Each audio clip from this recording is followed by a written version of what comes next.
Akkasitti qoqophoofneetu waan hundumaa illee bariidhaan socho'aa gara biyya gara warra keessa. Kabajamtoota hordoftoota koo akkuma sagalee fayyoo dhaggeeffatanitti akkasuma viidiyoo ishii namni dhaggeeffattan hundi keessanuu dhaggeeffattan jedhee abdiin qaba. Na dura argitu ani reefan arge waan ta'eef hin argine duraanii akka kan kootitti jechuudha. Dhugaa rabbii dubbachuudhaa fi akka kan kootitti ijoollee keessa mana barumsaa irraaf jalaa hin dhaabsisin. Ofii keetiifis sammuu kee of hin bittinneessin.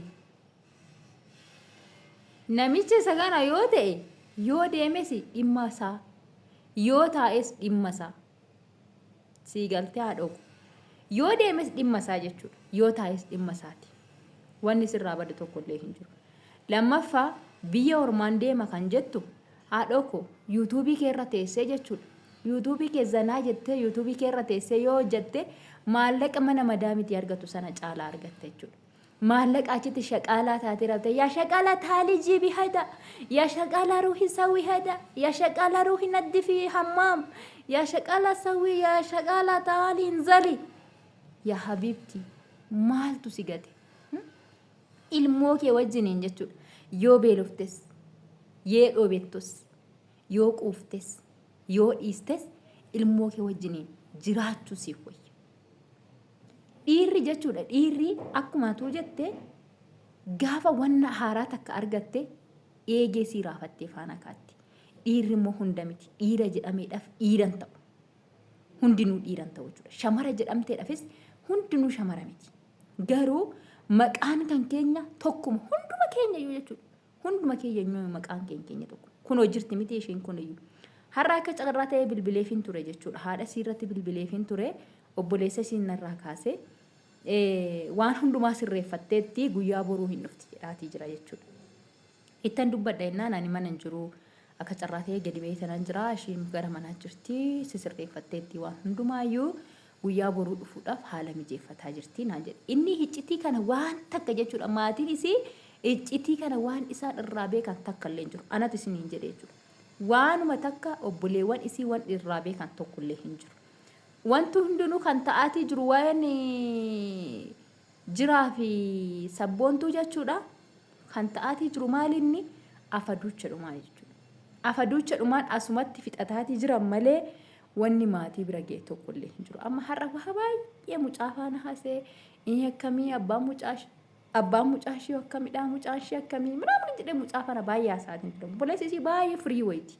Dhugaa waaqayyo baay'ee firii jechuudha. Yeroo hunda nan dawwalaa fi innaasiin achi jirturree nan dawwalaaf jechuudha. Inna baay'ee firiidha jechuudha. Obboleessi ishii firii wayiiti innaa namatti haasa'u. Innaa bakka obboleessi ishii mucaan ishiis baay'ee nagaadha. Ndawuma akkanatti fakkaatutti mucaa fidattee waan dhuftu natti fakkaata iyyuu. Waan mucaa fidattee dhuftu natti fakkaata. Akka yaadatte akka inni jedhutti uffata mucaa faa sisirreessaa jirti. Innaan ani uffata shaanxatti naqataa jirti. Boru dhufuudhaaf naan jedhe ilaala. Amma fayyoon jechuudha. Ani waan isiin jedhu tokko yoo jiraate yaa obboleettii koo ammas si jaaladhuu fi ammas si kabaju yoon dhageessa taate jechuudha. Amma yaada keessan fudhadha jetteetta miti yaada koomentiis fudhachuu dandeessa. Yaada immoo yoo si danda'ame sagalee namaa dhaggeeffattee viidiyoo namaa hin dhaggeeffatta yoo taate yaada viidiyoo namarraas fudhachuu dandeessa. Si galtee anguma yaada koomentiidhaan si kenninu sana nuti immoo as dhufnee raawwannee sagaleedhaan sirraa dubbanna jechuudha. Ani yaanni nan isii qabu yoo jiraate tokkoffaa ijoollee kee mana barumsarraa dhaabdee gara biyyaan deemi. Balbala namaaf banaatti dhiistee hin deemin jechuudha. Nama kamiif jechuudha. Baalagee waan argiteettiif bakka hin kenneeniif. Jireenya jiraachaa jirta miti. Dhiiratu hin deeme haa deemu. Dhiira miti iyyuu kuni jechuudha. Dhiira miti. Dhiirumta akkanaayyuu dhiira miti. Dhiirri odoo waan hundumaa argaa jiru. Osoo wanti hundinuu itti mul'ataatii jiru kan bahee raawwatee kanuma akka sana odoolle akkuma hatuu jette intalli kuni so durbummaallee qabaatte so dubara taate odoo daa'ima kana dura qabaachuu baatte odoo kana duratti daarii qabaachuu baatte is okay kun ta'uu danda'a jechuudha. Gin intalli kun nama ilmoo qabudha nama hin beekamu kana abbaan mucaatii iyyuu bar dhufuu danda'a. Dhufuu danda'a bar abbaan mucaatii iyyuu. Gaafa sana maal ta'a jiran eessa dhaqa boolla maalti isa nyaata Kanaaf iyyuu jechuudha. Jarri kun nikaa walirraa qabaatanii walirraa qabaachuu baatanii wanti beekamu hin jiru jechuudha. Abbaa mucaa isheetiin maal ol gootee jirti? Abbaa mucaa ishee faana bari gargar wal hin beektu miti sooshaal miidiyaa irratti dubbataatii turte bara. Abbaa mucaa ishee faana wal hin bara. Maatii isaanii faana bara maatii warra abbaa mucaa ishee faana warra hamaachii ishee faana obboleewwan abbaa manaa ishee keessa duraanii faana bara akka ishiin walitti haasaa qabdu ishiin qabdu hin beektu miti kabajamtoota hordoftoota koo namoonni baay'een keessan ni beektu miti. Taada namichi kun dhufee raawwatee haadha manaa koo jedhe gaafa sana jiraan eessa haadha isaa dhaqe eessa baasaa dhaqe lafa kam seenamee natti ba'a eessa dhaqa gaafa sana. Immoo namoonni gara fayyoodhaan gara biyya ormaatii si fudhanna jettanii dhiisaa dhugaa waaqayyoo dhiisaa waan akkasii dhiisaa jechuudha. Haa jiraattu asumatti ilmoo siitirra. Haa teessu ilmoo siifana yaa jamaa waan isinitti himaa dhaggeeffadhaa. Bara 2018 natti fakkaata akka biyya alaatitti 2018 biyya Beeruutiin an ture. 2018 gara biyya kanaan dhufee gaafan dhufu ani waggaa 2 achi ture tanaan dhufe jechuudha. 2017 moo waan akkasiitiin achi deemee waggaa 2 ture tanaan 2018 as deebi'e 19 irraa waan akkasii dhufe jechuudha. Gaafan dhufu innaan deemu nagamaan deeme. Ijoollee koos abbaa manaa koos nagamaan dhiisee biraa deeme jechuudha. Siniif gaagaltu wanti kun dhaggeeffadhaa laala.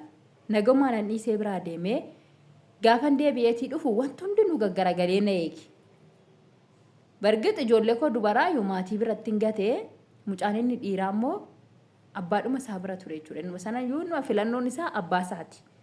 Ammallee filannoon isaa abbuma isaati. Mucaa kan koo badaa mucaan inni dhiiraa badaa natti hin siqu. Abbaadhuma isaa jaallata baay'ee. Safaana waan guddateef natti fakkaata. Achinan nan dhufee waggaa 2 fixee dhufeen torbee 2 qofa fudhadhee dhufee eeyyamaa deebi'ee deemuudha jechuudha. Torbee 2 as ture torbee 2 sana keessatti omaa waan arge takkallee hin qabu. Garuu akka jijjiiramni jiru argeen jira jechuudha. Jijjiiramni akka jiru argeen jira wanti hundinuu akka duraan ittiin jiru. Bakka gaafa ilaaltu wanti hunduu sitti jijjiirama mitiire. Odoon omaa waan takka kana irraa quba hin qabaatiin deebi'eetiin hin deeme torbee 2 asii fixadhee deebi'ee karaa Beeruutti matti deebi'ee deeme jechuudha. Maatii dhuma biraan dhufee biratti. Achi deemee egaa namoota baay'ee faanas walitti dhufee lakkoofsa nama baay'ee fudhadhee sanan deebi'ee deeme gaafan deemu. Gaafan achi ga'u barabbaan manaa kee akkanadha. Barabbaan manaa kee biyya akkanaatitti fuudhe. Barabbaan manaa kee ebeluu jaallateera. Barabbaan manaa kee ebelee faana jira. Dhugaa waaqayyoo hanga gondorii intala gondorii takka jaallatee naan jedhan. Dhugaa rabbiin tokkichi kan arge. Sirba isinitti makaanii waanuma takka irraa qabuu si naqu. Dhimma isaanii yoo isa bira taa'ee isinitti odeessa. Intala gondorii takka jaallateedhan. Intala gondorii takka jaallatee maraataa jira. Mucaan kan kee qobaatti du'uudhaaf. Akkamitti mucaa itti gatteetii deebitee deemte. Nuti duraanuu yoom dhufta jennee raawwanne yoom dhuftee mucaa ishii irraa fudhattee raawwattee ilmoo isii guddifattee si eegaa jira. Akkamitti deebitee deemte ganatti naan jedhani. Achii kee maraadhika hojii gara hin hojjedhu dhabe. Amma maaliif hin jechaa jira fayyooni har'a ammaati keessaan deema jettamiti achi deemtee hojjechuu hin dandeessu. Dhugaa waaqayyoo hojjechuu hin dandeessu jechuudha. Maraadhee waan nuuf godhu dhabe jechuudha. Osoon hoggaa hin guutin asii deemee osoo hoggaa hin guutinan jechuudha. Eeyyama fudhadhee deemee eeyyama torbee 2 fixee deebi'ee deemee hojiidhaaf deebi'ee deemee tanaan odoon achi hoggaa hin guutin ji'a ja'a keessatti osoo nama takkatti nimin jechuudha. Osoo nama takkatti nimin jara faana achii wallolee tikkeettii kutadhee dhayee dhufee jechuudha. Innaan dhufuu akkuman innaan dhufee laalee ji'a ja'an kana laalee deemetti manuma keessa jiru achuma ilmoodhuma isaa wajjiniini. Intalittiin inni wajjin galan jedhanis hin jirtu. Wantoonni biraa garuu wanti jejjedhamu hundinuu wanti ani hin jira jedheetii yaadu wanti ani qaba jedheetii yaadu hin jiru jechuudha mana keessa. Wanti jira jedhamee raawwatee eeggatamus hin jiru. As ilaali achi ilaali wanti hunduu bitaanatti ta'e. Achinan gaafa sana waan nuuf godhu dhabe gaafa waan nuuf godhu dhabdu bar ilmoo kee rilees jibbisiisti jireenyi.